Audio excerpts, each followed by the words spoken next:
નમસ્કાર મિત્રો, સ્વાગત છે તમારું ખેડૂત સમાચાર ચેનલમાં। આજના આ વિડીયોમાં જાણીતા આગાહીકાર અંબાલાલ પટેલ દ્વારા આદ્રા નક્ષત્રમાં કેવો વરસાદ પડશે, વાવણી ક્યારે થશે અને આજે કયા કયા જિલ્લામાં વરસાદની આગાહી છે તે તમામ માહિતી વિશે આજના આ વિડીયોમાં વાત કરીશું। વિડીયોમાં આગળ વધતા પહેલાં જો તમે અમારી ચેનલમાં નવા છો તો નીચે લાલ કલરનું સબસ્ક્રાઇબ બટન આપેલું છે તેને દબાવીને બાજુમાં રહેલા ઘંટી બટનને પણ દબાવી દેજો, જેથી અમારા આવનારા તમામ વિડીયોની માહિતી તમારા સુધી મળતી રહે। તો ચાલો શરૂ કરીએ આજનો આ વિડીયો। રાજ્યના ખેડૂતો માટે સારા સમાચાર સામે આવી રહ્યા છે। જાણીતા આગાહીકાર અંબાલાલ પટેલે આગાહી કરી છે કે આગામી 48 કલાકમાં રાજ્યમાં ચોમાસું સક્રિય થશે, સાથે સાથે 17 થી 22 જૂન દરમિયાન રાજ્યમાં સારો વરસાદ થશે। કાચા મકાનોના સાપરા ઉડે તેવા પવનો પણ ફૂંકાશે। વિવિધ જિલ્લાઓમાં 2 થી 4 ઇંચ વરસાદ પડી શકે છે, તો દક્ષિણ ગુજરાત અને મધ્ય ગુજરાતમાં પણ સારા વરસાદની આગાહી કરાઈ છે, તેમજ સૌરાષ્ટ્રમાં પણ સારા વરસાદની આગાહી કરવામાં આવી છે। અરબી સમુદ્ર અને બંગાળની ખાડીમાં લો પ્રેશર બનવાને કારણે વરસાદ થવાની આગાહી કરી છે।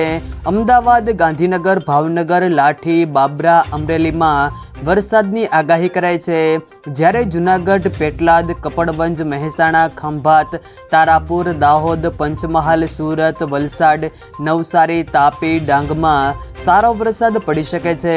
ખેડૂતો માટે વાવણી લાયક વરસાદ આદ્રા નક્ષત્રમાં પડશે, તો આદ્રા નક્ષત્રમાં પડનાર વરસાદ ખેડૂતો માટે સારો રહેશે। ગુજરાતમાં ચોમાસું ધીરે ધીરે ગતિ પકડી રહ્યું છે, ત્યારે હવામાન વિભાગ દ્વારા આગાહી કરવામાં આવી છે કે આજથી રાજ્યમાં વધુ સક્રિય વરસાદ શરૂ થશે અને આગામી 5 દિવસ દરમિયાન હળવાથી મધ્યમ વરસાદ થવાની પણ શક્યતાઓ છે। ગુજરાતમાં 5 દિવસ પહેલાં ચોમાસાનો પ્રારંભ થયો હતો, પરંતુ મોટાભાગના વિસ્તારોમાં તેની ગતિ ધીમી રહી હતી।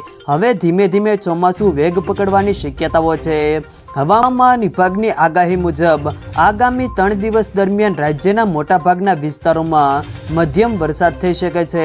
આજે રાજ્યમાં ગાંધીનગર, અરવલ્લી, ખેડા, અમદાવાદ, આણંદ, પંચમહાલ, દાહોદ, વડોદરા, છોટાઉદેપુર, નર્મદા, ભરૂચ, સુરત, ડાંગ, નવસારી, વલસાડ, તાપી, દમણ, સુરેન્દ્રનગર, રાજકોટ, જૂનાગઢ, અમરેલી, ભાવનગર, ગીર સોમનાથ, બોટાદમાં ભારે વરસાદની આગાહી કરવામાં આવી છે। જો મિત્રો વિડીયો પસંદ આવે તો વિડીયોને લાઈક કરો, તમારા મિત્રો સાથે શેર કરો અને જો તમે અમારી ચેનલમાં નવા હો તો ચેનલને સબસ્ક્રાઈબ જરૂર કરજો, જેથી અમારા આવનારા તમામ વિડીયોની માહિતી તમારા સુધી મળતી રહે।